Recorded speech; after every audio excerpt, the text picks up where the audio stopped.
ကျောင်းသားချင်းချင်းအနိုင်ကျင့်မှုတော်တော်ဒါနဲ့ကြောင့်တေဆုံးခဲ့ရမှုကိုလစ်လျူရှုထားသောကျောင်းသားများနှင့်ထိုဖြစ်စဉ်ကိုဖုံးကွယ်ထားသောကျောင်းဘက်ကအပြုအမူများကိုကင်တွယ်ရန်စစ်ဆေးရေးမှုဟဲဟောဆတ်စီရောက်ရှိလာခဲ့သည်ဆက်စည်းကမ်းသတ်မှတ်ချက်ကျောင်းအုပ်ကြီးကကျောင်းသားများကိုရိုက်နှက်ဆုံးမခွင့်မရှိကြောင်းပြောဆိုရာစစ်ဆေးရေးမှုကစကားဖြင့်ပြောရမရနိုင်တော့သည့်အခြေအနေများတွင်စိတ်သက်ရုပ်ပိုင်းဆိုင်ရာဆုံးမမှုရိုက်နော်နဲ့အခက်တေဘီကိုဝင်းတို့ယုံ၏လှုပ်ထုံးလုံနေတိုင်းခွင့်ပြုထားကြောင်းပြန်လည်ခြေပခဲ့သည်တတိပေးချက်ကျောင်းအုပ်ကြီးကစစ်ဆေးရေးမှုကိုရုံးခန်းသို့ခေါ်ဆောင်သွားပြီးအချို့သောကျောင်းသားများသည်ဘာသာအာဏာရှိသောမိသားစုများမှလာသူများဖြစ်လေနေ၏နေလန်းများအသုံးဝင်မည်မဟုတ်ကြောင်းရှင်းပြခဲ့သည်။ကျောင်းအဲခက်လာအကြောင်းစစ်ဆေးရေးမှုကတေဆုံးသွားသူဆုံးထထတဲ့အတန်းဖြစ်ပြီးထိုဝစာရှိကျောင်းသားများရှိရာအတန်း6ကိုတာဝန်ယူမည်ဟုပြောခဲ့သည်ထိုအခါကျောင်းအုပ်ကြီးကမင်းတို့ထဲမှအာဏာရပါသည်ထိတ်တန်းကောင်းဆောင်၏တားဖြစ်သူကျောင်းအကြောင်းတတိပေးခဲ့ရာစစ်ဆေးရေးမှုကပြုံးလျက်ဒါဆိုရင်တော့သူကငါရဲ့အချစ်ဆုံးကျောင်းသားဖြစ်လာမှာပေါ့ဟုဆိုခဲ့သည်စစ်ဆေးရေးမှုစာတင်ကန်းနဲ့ဝင်လာသောအခါအနိုင်ကျင့်လေးရှိသည့်ကျောင်းသားများကမင်းတို့အခက်တွေ့တော်မူကိုချက်ချင်းရိပ်မိသွားကြသည်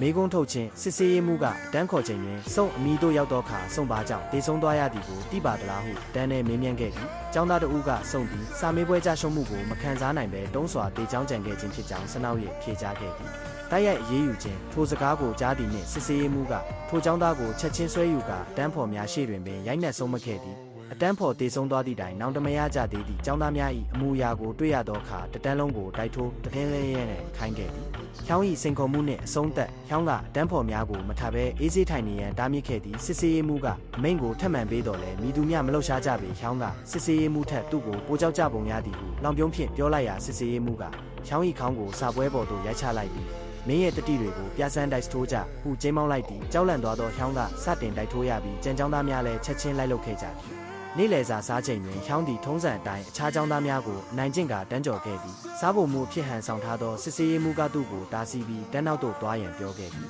အစာရေးစာကိုမလေးမစားလုံးမှုချောင်းကဂယူးမဆိုင်ပဲအစားအသောက်များကိုအတင်းဆွဲယူကာလွင့်ပစ်လိုက်သည်စစ်ဆေးရေးမှုကချောင်းကိုကန်ထုတ်လိုက်ပြီးအစားအသောက်ကိုမလေးမစားလုပ်သူများကိုခွင့်မလွတ်နိုင်ကြောင်းပြောကာတန်ရှင်းရေးပြန်လုပ်ခိုင်းခဲ့သည်ဒေါသထွက်ခြင်းထိုနေ့ကုန်တွင်ဒေါသထွက်နေသောချောင်းသည်မင်း၏ဒေါသကိုတနာဖွယ်ကျောင်းသားမင်းမဲဖဲပေါ်သို့ပုံချခဲ့ပြီးအတန်းဖော်များကိုတန်ရှင်းရေးလုပ်ခိုင်းခဲ့ကအိမ်သို့ပြန်သွားခဲ့သည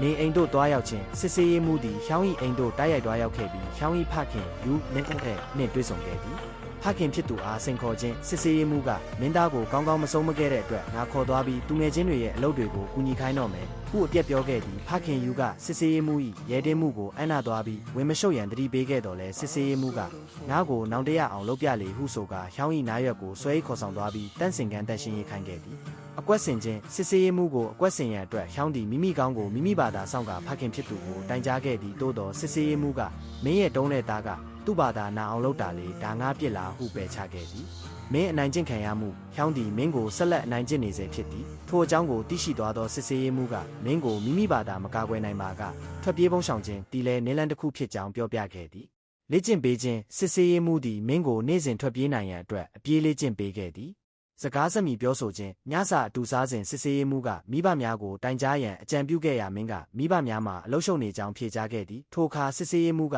ယုံကြည်စိတ်ချရသောလူကြီးများကိုအားကိုးနိုင်ကြောင်းစကားပုံများဖြင့်အားပေးခဲ့ရာမင်းသည်ပထမဆုံးအကြိမ်အဖြစ်မျှော်လင့်ချက်ကိုခံစားလိုက်ရသည်ပညာရေးဝန်ကြီးထံတွားရောက်ခြင်းချောင်း၏ဖခင်ယူသည်ပညာရေးဝန်ကြီးထံတိုက်ရိုက်တွားရောက်ပြီးကွာစာရှိသောမိဘများငြိမ်နေမည်မဟုတ်ကြောင်းနှင့်ကျောင်းသားကာကွယ်ရေးရုံးကိုပိတ်သိမ်းပေးရန်တောင်းဆိုခဲ့သည်သတင်းစာရှင်းလင်းပွဲနှင့်တက္ကရာဖော်ထုတ်မှုထို့နောက်ယူသည်မဲဆွယ်ပွဲသတင်းစာရှင်းလင်းပွဲသို့ထွက်ခွာသွားခဲ့တော်လဲရောက်ရှိချိန်တွင်သတင်းထောက်များ၏လက်ပေးလက်ပြူမှုနှင့်အမျိုးသမီးများနှင့်ပတ်သက်သောအရှုပ်တော်ပုံမေးခွန်းများဖြင့်ဝိုင်းဝန်းမေးမြန်းခြင်းကိုခံခဲ့ရသည်အမှန်တရားပေါ်ပေါက်ခြင်းထိုနေရာမှထွက်ပြေးကာခမ်းမတစ်ခုအတွင်းဝင်ရောက်သွားချိန်တွင်စောင့်ဆိုင်းနေသောပညာရေးဝန်ကြီးကိုတွေ့လိုက်ရသည်ဝန်ကြီးကဤကိစ္စအလုံးသည်မင်း၏စီစဉ်မှုဖြစ်ကြောင်းဖော်ထုတ်ခဲ့သည်နောက်ွယ်မှအကြောင်းရင်းယူကဘာကြောင့်နည်းဟုမေးသောအခါဝန်ကြီးကအယုံကိုထူထောင်ရန်မင်းနေဖြင့်နှစ်တိုင်တိုင်ပြင်ဆင်ခဲ့ရပြီးဤယုံကိုစန့်ကျင်သူမှန်သမျှဤသို့ပင်အဆုံးသက်ရမည်ဖြစ်ကြောင်းရှင်းပြခဲ့သည်ယူကအခြားနိုင်ငံရေးသမားများလည်းမိမိထက်ဆိုးရွားကြောင်းအော်ဟစ်ခဲ့တော်လဲဝန်ကြီးကမင်းကငါတို့ရဲ့ပြစ်မှတ်မဟုတ်ဘူးဟုအေးဆေးစွာပြန်လည်ဖြေကြားခဲ့ရင်ဇလန်းတို့ပြီးဆုံးသွားခဲ့သည်နောက်ထပ်ပိုင်းတွေကြည့်ချင်ရင်အပေါင်းလေးနောက်ပါအသေးလေးပေးခဲ့ပါ